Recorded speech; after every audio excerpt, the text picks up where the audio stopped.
गौतम बुद्ध कहते हैं, इस दुनिया में सबसे अजीब चीज क्या है? क्या आपने कभी सोचा है? बाहर की ओर अब बहुत ही अजीब चीजों के बारे में देख पाते, जान पाते और उनके बारे में अब पता भी कर सकते हैं, लेकिन वास्तविकता में इस दुनिया की सबसे अजीबो गरीब चीज है हमारा शरीर। और शायद इंसान इस शरीर के बारे में हर एक चीज पता कर ले। यदि आप महात्मा बुद्ध के विश्वासी हैं तो इन दिव्य उपदेशों को ध्यान से सुने, कुछ नया सीखने को मिलेगा। और इस वीडियो को पूरा अंत तक देखें, वरना बाद में बहुत पछताना पड़ेगा।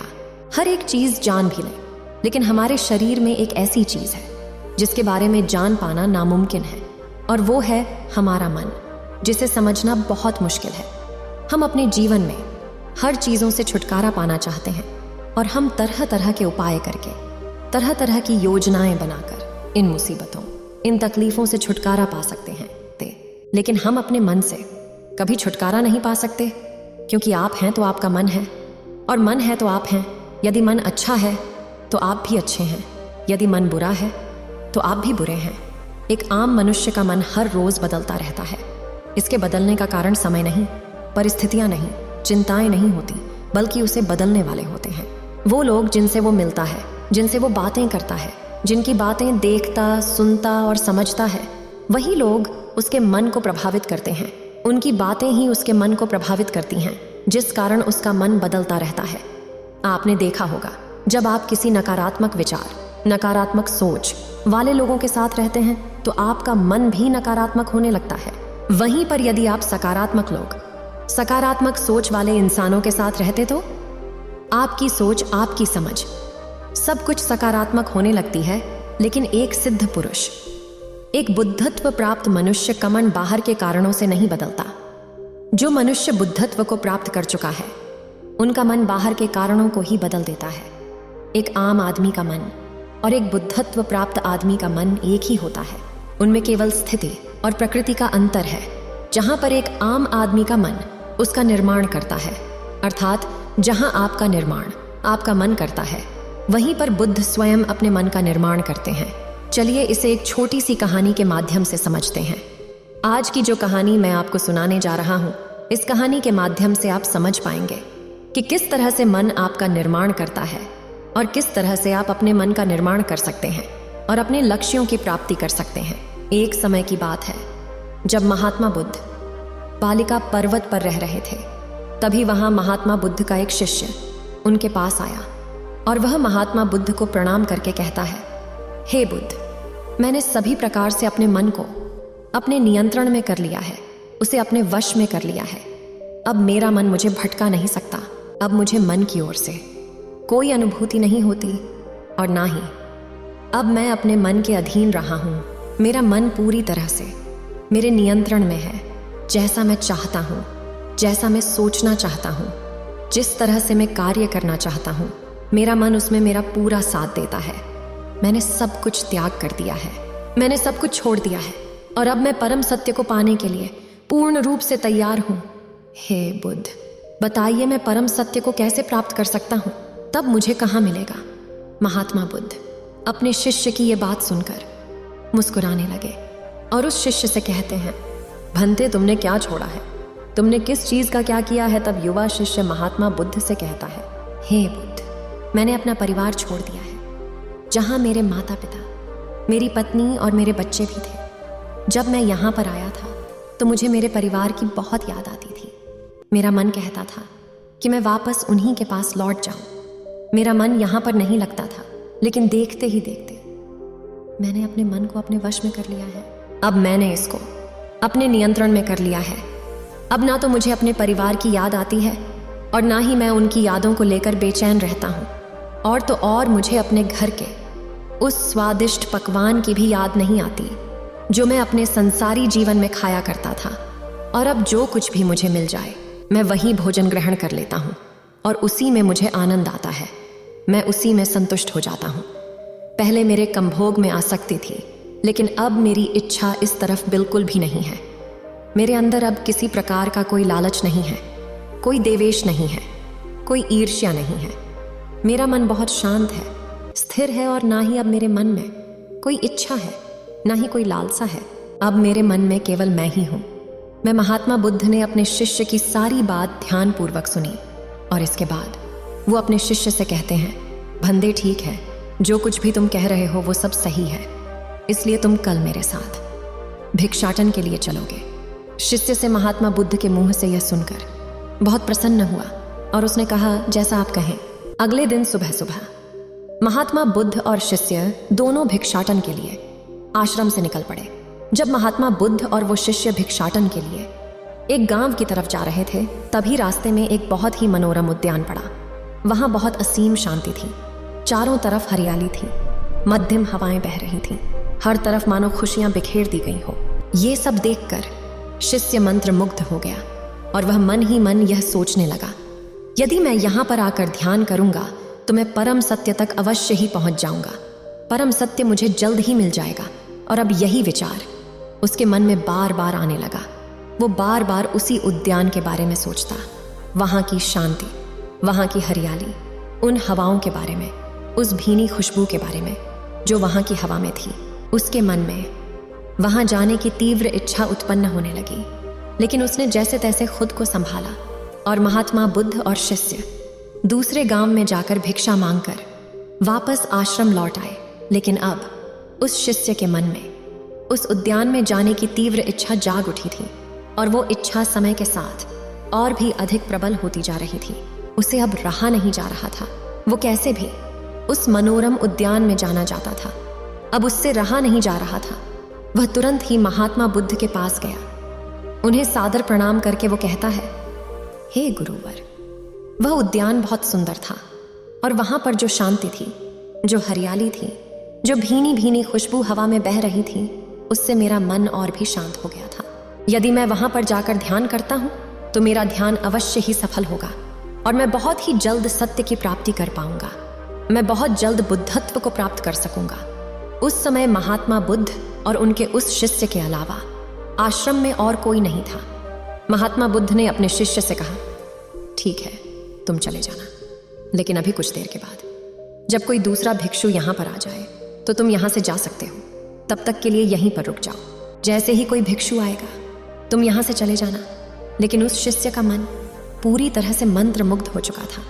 उसके मन में उस उद्यान में जाकर बैठने की लालसा जाग उठी थी।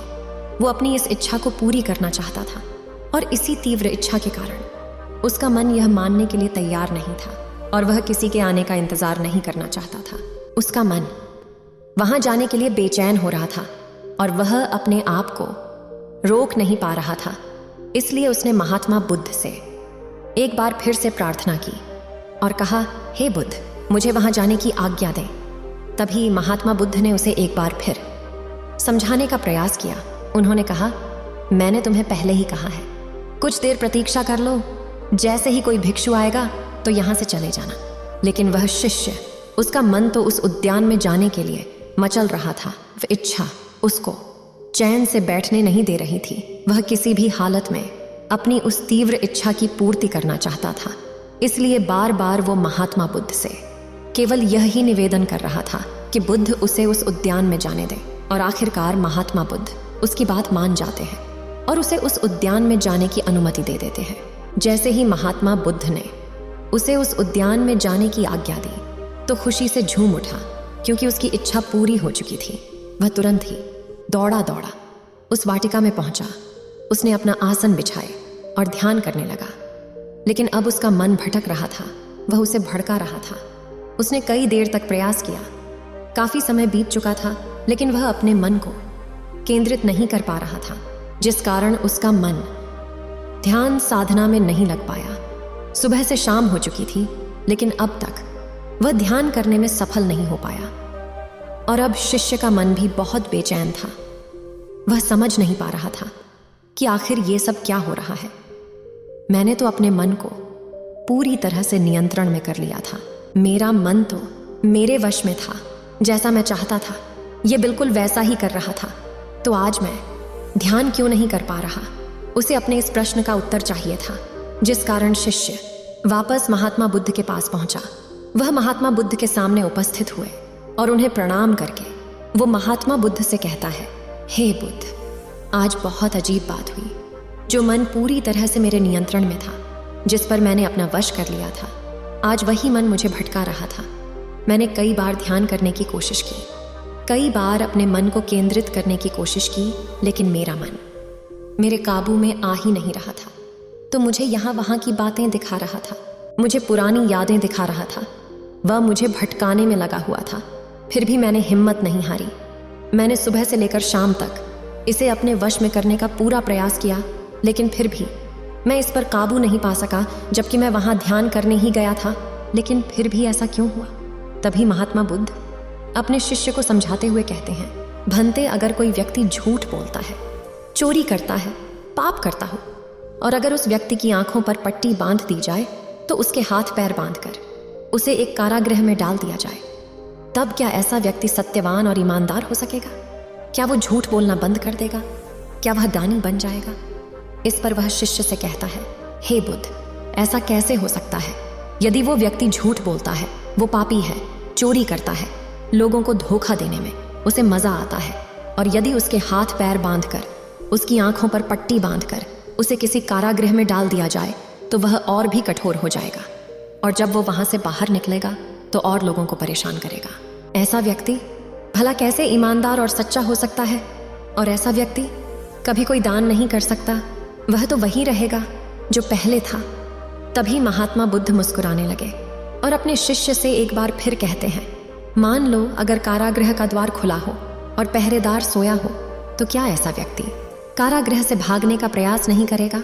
इस पर वह शिष्य कहता है, हाँ बिल्कुल, वह उस कारागृह से भाग ही जाएगा, क्योंकि वह एक अपराधी है और वह ज्यादा दिनों तक बंदी बनकर रहना कभी नहीं पसंद करेगा। उसे अपनी आज़ादी पसंद है और ऐसे लोगों को परेशान करना भी पसंद है, इसलिए वह उस कारागृह में रह नहीं पाएगा। यदि उसे ऐसा अवसर प्राप्त होगा तो वो अवश्य ही उस कारागृह से भाग जाएगा। तभी महात्मा बुद्ध ने कहा, तो क्या वह कारागृह से भागने के बाद सत्यवान हो सकता है? क्या वह सत्य बोलेगा? क्या वह ईमानदारी की राह पर चलेगा? क्या वह दानी बन जाएगा? महात्मा बुद्ध के इस सवाल का जवाब देते हुए वह शिष्य कहता है, हे बुद्ध, भला ऐसे कैसे हो सकता है? वह तो अपराधी है, वह तो गुनहगार है, और जिसे लोगों को परेशान करने में आनंद आता है, जिसे चोरी करना अच्छा लगता है, भला सत्यवान कैसे हो सकता है? भला वह ईमानदारी की राह पर कैसे चल सकता है? वह तो असत्य ही बोलेगा, वह लोगों को दुखी ही करेगा, लोगों को परेशान ही करेगा, क्योंकि उसे उसी में आनंद आता है। जब तक उसमें कोई परिवर्तन न हो, तब तक वह उसी गलत राह पर चलता रहेगा। तभी महात्मा बुद्ध मुस्कुराने लगे और अपने शिष्य से कहते हैं, भंते, जिस तरह से वो अपराधी कारागृह से भाग जाएगा, वैसे ही तुम्हारा मन भी तुम्हारे कारागृह से भाग चुका है। भला कारागृह में कौन रहना चाहता है? जब जिसे मौका मिलता है वह कारागृह से भाग ही जाता है। जब तुम उस वाटिका में ध्यान करने गए थे तो क्या तुम्हारे साथ कोई और नहीं था? महात्मा बुद्ध की यह बात सुनकर वह शिष्य तुरंत ही महात्मा बुद्ध के चरणों में गिर पड़ा और हाथ जोड़कर उनसे कहने लगा, हे बुद्ध, मुझे क्षमा करें। वास्तविकता में मैं तो वहां पर ध्यान करने ही गया था, लेकिन वो वाटिका मुझे किसी की याद दिला रही थी और मैं अपनी उन्हीं पुरानी यादों को दोबारा जीना चाहता था। इसी कारण मेरा मन अत्यधिक विचलित हो चुका था। मेरे मन में ये तीव्र इच्छा उत्पन्न होने लगी थी कि मुझे उस वाटिका में जाना चाहिए और अपनी उन यादों को एक बार फिर से जिंदा करना चाहिए। इसी कारणवश मैं वहां पर ध्यान भी नहीं लगा पाया। मैंने बहुत प्रयास की, बहुत प्रयत्न किए, लेकिन मैं एक बार भी ध्यान में उतर नहीं पाया। इस पर महात्मा बुद्ध ने कहा, भंते, मन को वश में नहीं करना होता, ना ही मन पर नियंत्रण पाना होता है, बल्कि इसे तो परिवर्तित करना है। हमारा मन चंचल है, चपल है, कठिनाइयों से इसका संरक्षण और कठिनाई से इसका निवारण होता है। एक मेधावी पुरुष इसे उसी प्रकार सीधा करता है जिस प्रकार एक बांध बनाने वाला व्यक्ति बाढ़ को जैसे तालाब से निकालकर जमीन पर फेंकता है। जिस प्रकार जब कोई व्यक्ति किसी मछली को पानी से निकालकर जमीन पर पटक देता है, ठीक उसी प्रकार यह चित्त बीमार के फंदे से निकलने के लिए हमेशा तड़पता रहता है। और इसी प्रकार तुम्हारा चित्त भी तड़प रहा है। और जब तक तुम अपने मन को सीधा और सरल नहीं कर लेते, तुम्हारा मन हमेशा कारागृह से भागता ही रहेगा। इसलिए अपने मन पर यदि तुम नियंत्रण पाना चाहते हो, अपने मन को अपने वश में करना चाहते हो, तो इसे तुम्हें सीधा और सरल बनाना पड़ेगा। और इसके लिए तुम्हें अपने मन को वह भोजन देना होगा वह शिक्षा देनी होगी जिससे सीधा और सरल सोच सके, सरल समझ सके। और ये प्रयास तुम्हें निरंतर करते रहना होगा जब तक कि तुम्हारा मन सीधा और सरल न सोचने लगे, जब तक कि वो ईमानदारी की राह पर आगे न बढ़े। जब तुम ऐसा करने में सफल हो जाओगे तो तुम्हारा मन भी पूरी तरह से तुम्हारे नियंत्रण में आ जाए। वह तुम्हारी ही बात मानेगा, जैसा तुम चाहोगे। ये तुम्हारा साथ देगा, तुम्हारा एक अच्छा साथी बनकर। ये तुम्हारी हर इच्छा में तुम्हारे साथ रहेगा और फिर तुम जैसा चाहोगे, जिस लक्ष्य को पाना चाहोगे या उस लक्ष्य को पाने के लिए तुम्हारे लिए रास्ता भी तैयार करेगा और तुम अपने उस लक्ष्य को बड़ी आसानी और बड़ी ही सरलता से प्राप्त भी कर सकोगे।